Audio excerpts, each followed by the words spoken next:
오랜만에 오늘 영상은 앞부분만 읽으면 넘어갈 수 있다를 또 오랜만에 해보도록 하겠습니다. 오늘의 책은 호빗입니다. 호빗. 반지의 제왕으로 이어지는 J.R. 톨킨의 아주 유명한 소설인데요. 호빗을 읽고 반지의 제왕을 읽는 것과 이 책을 안 읽고 반지의 제왕을 읽는 건 또 다른 것 같아요. 그래서 우리 친구들이 호빗을 다 읽어봤으면 하는 마음에서 호빗 앞부분 선생님하고 같이 읽어보도록 하겠습니다. 첫 번째 챕터 뜻밖의 파티 부분부터 읽도록 할게요. 땅속 어느 굴에 한 호빗이 살고 있었다. 굴이라고는 하지만 지렁이가 우글거리거나 지저분하고 더럽고 축축하고 냄새나는 곳은 아니었다. 그렇다고 해서 앉을 곳도 없고 먹을 것도 없이 마른 모래만 깔려있는 건조한 굴도 아니었다. 그곳은 호빗의 굴이었고 그 말은 곧 안락한 곳이라는 뜻이다. 그 굴에는 배 창문처럼 동그란 초록색 문이 나 있는데 그 문 한가운데에는 반짝이는 노란색 놋대 손잡이가 달려 있었다. 문을 열면 터널처럼 생긴 원통형 복도가 보였다. 연기가 끼지 않는 쾌적한 복도의 벽면은 네모난 판자로 장식되어 있었고 타일 바닥에 깔린 카펫 위에는 광택이 도는 의자들이 놓여 있었다. 현관 입구의 벽에는 모자와 코트를 걸도록 못들이 수없이 박혀 있었다. 이 호빗은 손님 맞이를 아주 좋아했던 것이다. 터널처럼 구불구불한 복도는 자로 잰 듯 똑바르지 않았지만 그래도 곧바로 근방의 몇십 리 안에 사는 사람들이 언덕이라 부르는 산비탈로 이어졌고 복도 양 옆으로 조그맣고 둥근 문들이 번갈아 하나씩 나 있었다. 호빗들은 위층으로 올라갈 일이 없었다. 침실과 욕실, 술 저장실, 식품 저장실, 저장실은 꽤 많았다. 의상실, 이 호빗은 방 여러 칸을 전부 옷으로 채워두었다. 부엌, 식당이 같은 층에 있고 사실상 하나의 복도로 연결되어 있었다. 가장 좋은 방들은 모두 현관 왼쪽에 있는데 그쪽에만 창문이 있기 때문이었다. 깊이 파인 둥근 창문 너머로 그의 정원이 내다보였고 그 너머 강 쪽으로 경사진 풀밭이 펼쳐져 있었다. 땅속 동굴인데도 창문이 있고 창문 너머로 정원이 보이는 특이한 구조의 호빗이 살고 있었다고 합니다. 이 호빗은 살림이 매우 넉넉했는데 그의 이름은 골목쟁이네 빌보였다. 등장인물이 드디어 등장하네요. 골목쟁이 집안은 기억이 가물가물할 정도로 오랫동안 언덕에서 살아왔고 이웃들은 그들을 매우 점잖은 가문이라고 생각했다. 왜냐하면 그 집안은 대대로 부유했을 뿐만 아니라 모험이나 예상 밖의 행동을 한 적이 없었기 때문이다. 그래서 골목쟁이 집안의 호빗이 어떤 문제에 대해 뭐라고 대답할지는 괜히 성가시게 물어보지 않아도 알 수 있었다. 이 이야기는 골목쟁이 집안의 한 호빗이 어떻게 모험에 나서게 되었고 예상치 못한 행동과 말을 하게 되었는지를 보여줄 것이다. 그는 이웃의 존경을 잃었을지 모르지만 뭔가를 얻기도 했다. 글쎄 그가 결국 무엇을 얻었는지는 나중에 알게 될 것이다. 뒷내용이 이미 여기에 스포되어 있네요. 그래서 앞으로 이런 얘기가 이어질 거야 라고 작가가 알려주고 있습니다. 여기에서 말하는 골목쟁이 빌보 집안은 매우 점잖은 가문이어서 뭔가 문제되는 일을 하지 않는 그런 가문이라는 이야기를 먼저 얘기하고 있어요. 그렇지만 이 빌보가 앞으로 어떤 일이 벌어지는지 같이 읽어보도록 할게요. 우리의 이 각별한 호빗의 어머니는 참, 그런데 호빗이란 무엇일까? 요즘에는 호빗에 대해 좀 설명을 해야 할 것 같다. 그들을 찾아보기 매우 어려워졌을 뿐 아니라 그들이 큰 사람이라고 부르는 우리를 보면 숨어버리기 때문이다. 그들은 체구가 우리의 절반쯤 되고 수염이 덥수룩한 난쟁이들보다도 더 작은 종족이다.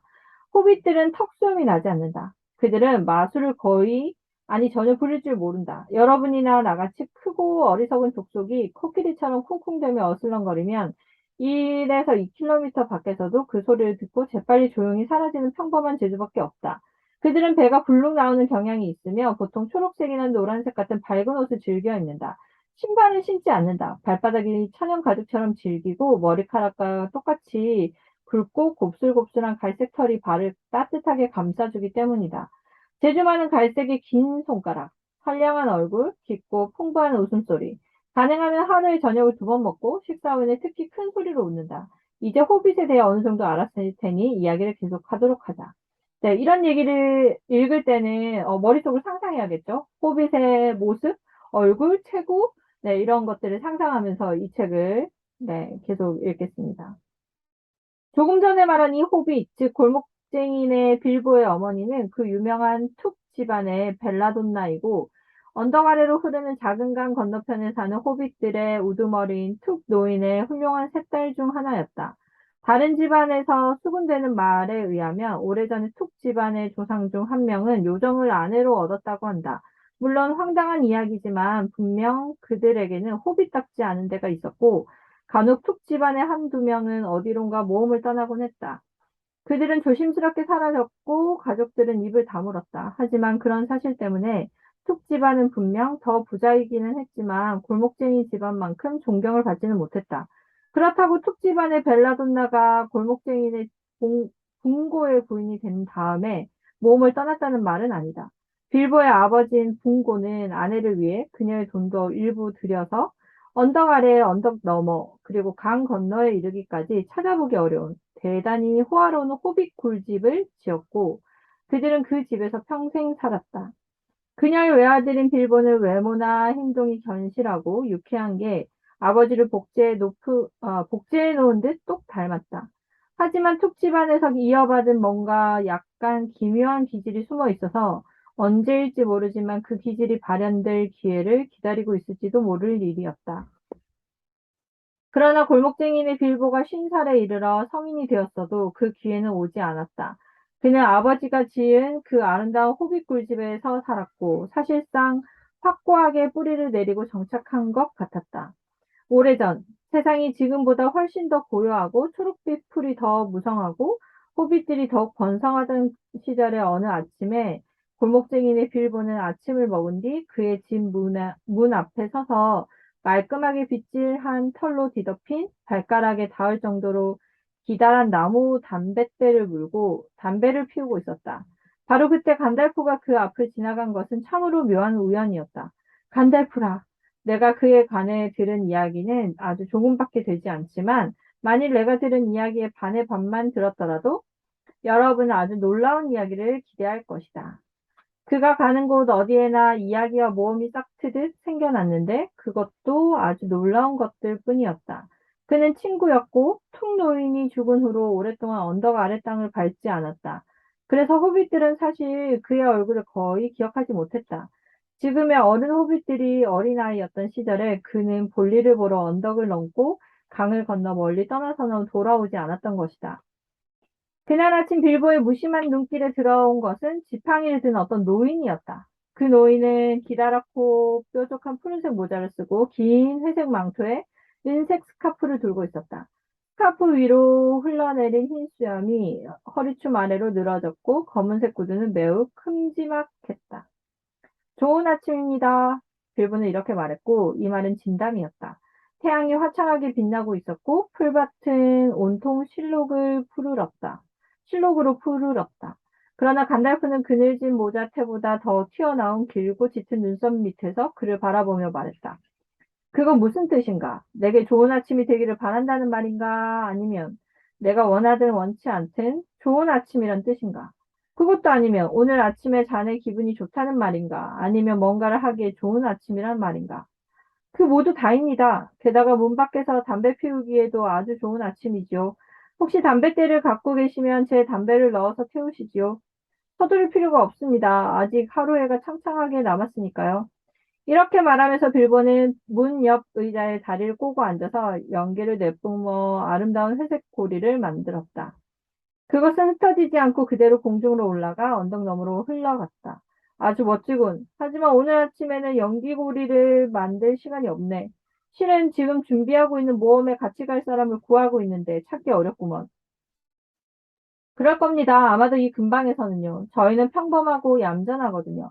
모험을 좋아하지 않지요. 모험이란 불쾌하고 당혹스럽고 불편한 것 투성이거든요. 저녁 식사에 늦게 되고요. 모험의 좋은 점이라고 봐줄 만한 게 뭐가 있는지 모르겠어요. 네, 여러분은 어떻게 생각하세요? 모험이 좋은 점? 모험을 하면, 어떤 좋은 점이 있을까요? 아니면 불편한 점만 있을까요? 빌보가 말하듯이 모험은, 불편한 것 투성이라고 얘기하는데 친구들은 어떻게 생각하세요? 네, 어떤 모험을 좋아하는지. 선생님은 모험을 좋아해요. 네. 좀 불편하죠. 불편하고 잘 모르니까 무섭기도 하고 좀 두렵기도 한데 그런 긴장감이 있긴 하지만 모험을 하고 나서 그 성취감? 모험을 하지 않았다면 몰랐을 것들을 알게 되는 것들 그런 부분이 좋아서 네, 선생님은 모험을 좋아하는 것 같아요. 네. 불편하고 여기서 빌보가 말한 대로 모험이 불쾌하고 당황스럽고 불편한 것 투성이인 것은 인정하지만 그래도 모험을 하겠냐고 이렇게 간달프가 찾아오면 선생님은 얼른 손들고 따라갈 것 같아요. 네, 친구들은 어떤지 한번 생각해 보세요. 우리의 골목증이네는 이렇게 말하며 엄지손가락을 바지 멜빵 뒤에 끼워 놓고는 연기를 내뿜어 더 큰 고리를 만들었다. 그러고는 아침 편지를 꺼내 읽기 시작하면서 노인을 더 이상 신경 쓰지 않는 척했다. 그는 노인이 자기와 같은 부류가 아님을 알아채고 빨리 가버리기를 바랐다. 그러나 노인은 미동도 하지 않았다. 그는 지팡이에 기대 서서 말없이 호빗을 바라보았다. 빌보는 마음이 불편하다 못해 나중에 약간 화가 났다. 그는 견디다 못해 말했다. 좋은 아침입니다. 고맙습니다만 여기 사는 이들은 모험을 바라지 않습니다. 언덕 너머나 강 건너에 가서 알아보시지요. 이 말로 그는 대화가 끝났음을 암시했다. 자네는 좋은 아침이라는 말을 참 여러 가지 뜻으로 사용하는군. 이제 그 말은 내게서 벗어나고 싶고 내가 가버릴 때까지 자네 마음이 편치 않을 거라는 뜻이군. 천만에요. 그럴 리가 있나요? 친애하는 어르신, 가만히 있자. 어르신의 성을 모르는 것 같군요. 그래, 그래. 친애하는 어르신이라. 그런데 나는 자네 이름을 알고 있네. 골목쟁이네 빌보. 그리고 자네가 내 이름을 알고 있어. 그게 내 이름이라는 걸 알지 못할 뿐이지. 내가 간달프야. 간달프가 바로 나라네.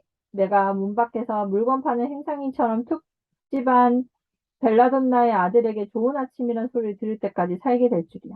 간달프, 간달프? 맙소사 툭 할아버지께 저절로 조여져 명령을 받을 때까지 풀어지지 않는 마술 다이아몬드 단추를 주셨던 그 방랑하는 마법사 말인가요?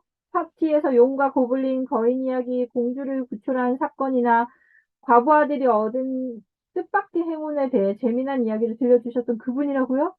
특히 멋진 불꽃을 잃으시곤 했던 그분이라고요? 불꽃놀이가 기억나요. 외할아버지께서 하지 전날 저녁에 불꽃들을 쏘아 올리곤 했어요. 대단했지요. 커다란 백합과 금어초로와 금년화 모양의 불꽃이 하늘로 날아올라 저녁 내내 어스름 속에 걸려 있었어요.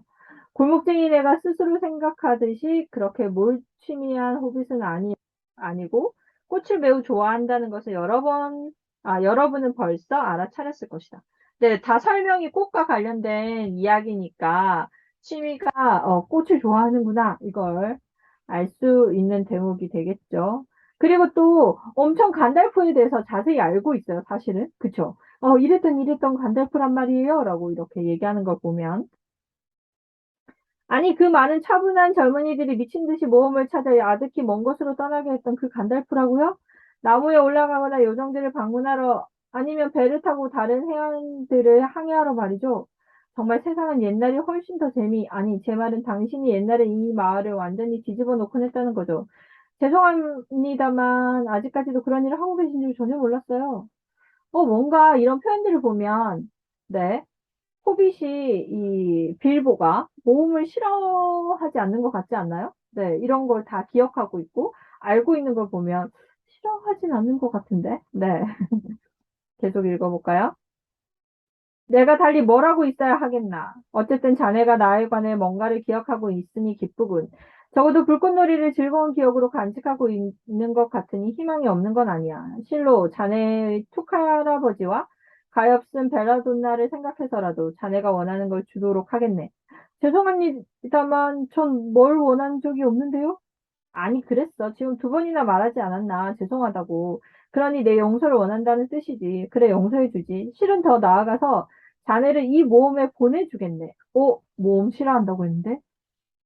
나에게는 재미있는 일이고 자네에게는 아주 좋은 경험이 될 걸세. 그리고 자네가 해낼 수만 있다면 상당한 수익을 얻을 수도 있을 거야. 간달포는 왜 이 빌보에게 이렇게 모험을 하게끔 하려고 하는 걸까요? 네, 빌보가 분명히 싫다고 했는데. 미안합니다. 감사하지만 저는 어떤 모험도 원하지 않아요. 아무튼 오늘은 아니에요. 좋은 아침입니다. 하지만 언제든 원하실 때 차를 드시러 오세요. 내일은 어떨까요? 내일 오세요. 안녕히 가세요. 네. 이 영국 작가분들 혹은 그 영국 배경에 차 마시는 장면이 굉장히 자주 등장하거든요. 그거는 영국에서 우리가 막 녹차 마시고 하는 그런 거라기보다 영국에서는 홍차를 주로 마시면서 이렇게 티타임을 하는 게 아주 흔한 문화예요. 생활에서 많이 하는 모습이랍니다. 그래서 차 마시러 오세요 하는 그런 표현이나 차를 먹는 장면들이 자주 등장하거든요. 그건 영국의 문화여서 그렇다라는 걸 이해하고 읽어주세요. 이렇게 말하며 호빗은 돌아서서 허둥지둥 둥근 초록색 문으로 들어가 재빨리 하지만 무례하게 보이지 않도록 문을 닫았다. 어쨌든 마법사는 마법사니까. 네. 왜 호빗이 이렇게 허둥지둥 인사하고 끝냈을까요? 문을 닫고 얼른 들어갔네요. 왜 그랬을까요? 네. 간달프의 어떤 얘기를 듣고 이렇게 행동했을까요? 도대체 내가 뭐 하러 간달프에게 차를 마시러 오라고 했지? 그는 중얼거리며 식료품실로 갔다. 아침을 먹은 지 얼마 되지 않았지만 케이크 한두 조각과 마실 것 한 잔이 있으면 놀란 가슴이 진정될 것 같았다. 그동안 간달프는 한참 문 밖에 서서 조용히 웃고 있었다. 잠시 후 그는 지팡이에 달려있는 긴 못으로 호빗의 아름다운 초록 현관문을 긁어 이상한 표시를 만들고는 성큼성큼 걸어갔다. 바로 그때 두 번째 케이크를 해치운 빌보는 모험에서 벗어나게 되어 아주 다행이라고 생각하고 있었다. 과연 벗어난 걸까요? 네. 이 뒤로는 다음 편에서 계속 읽도록 하겠습니다.